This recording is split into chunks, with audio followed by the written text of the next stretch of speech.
Hey everyone! First of all, thanks to all of you for the positive feedback on my Fire Mage build video. Especially to Louis H. and Omen of Steel for your suggestions. Based on your input, I did some testing to evaluate the wand passive Devotion and Emptiness for my Fire Mage build. So let's take a closer look. The wand passive skill Devotion and Emptiness boosts healing during the day and curses during the night. Hi! This is me after editing most of the video, and you are probably wondering, why is he interrupting now?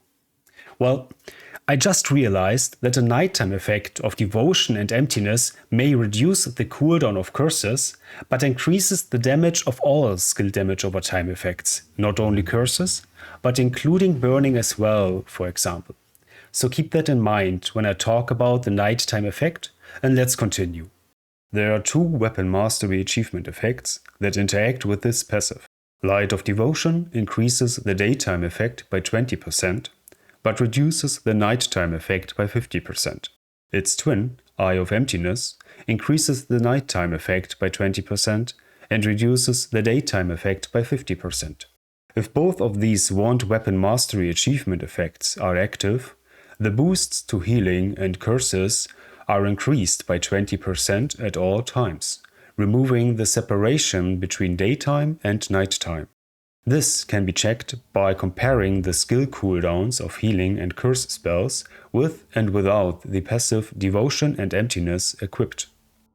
Getting an increase of 43.2% to our curse damage and 12% reduced cooldown for our curse skills is an appealing proposition to our damage.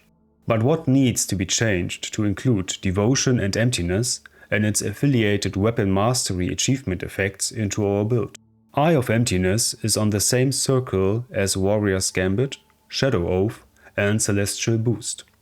Only two weapon mastery achievement effects can be active per circle, but since we are not using Shadow Oath, we can distribute some points to disable it and enable Eye of Emptiness.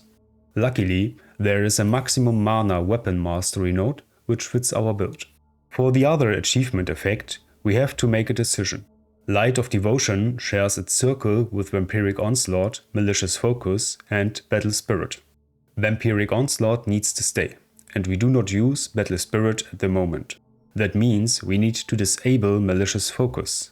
Since we need a passive slot for Devotion and Emptiness anyways, without the achievement effect Malicious Focus, our passive Full of Corruption would become obsolete, giving us free space for Devotion and Emptiness.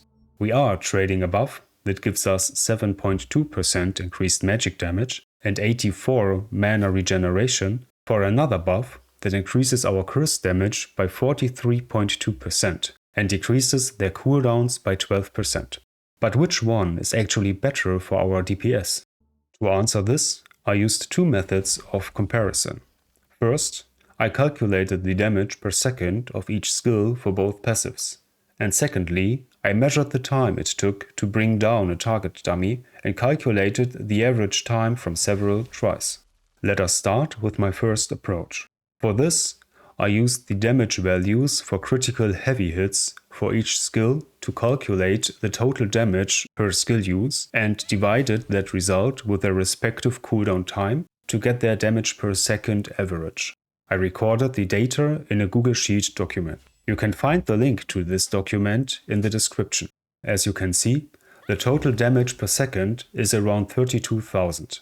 But while the damage increase from Malicious Focus affects all of our skills, the higher boost of a smaller selection of our skills from Devotion and Emptiness tops out with a higher DPS value of 1,200 points, which is a total damage increase of around 3.8%.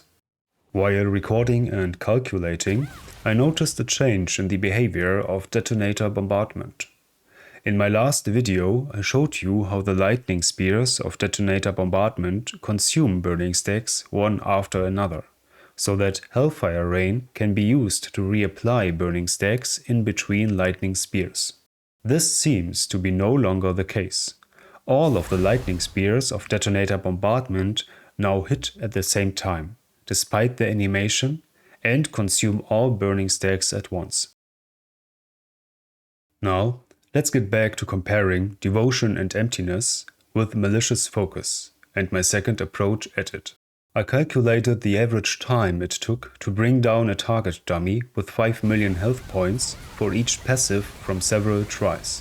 As for the result, both passives needed around 1 minute and 40 seconds to bring down the target dummy, with less than 1 second difference. It seems there is not much difference in their damage potential. So at this point, it is a decision between their secondary effects. Either Malicious Focus for 84 more mana regeneration at 3 stacks, or Devotion and Emptiness for increased healing if you are using an active healing skill. The self-sustain from Vampiric Contract is not affected by Devotion and Emptiness.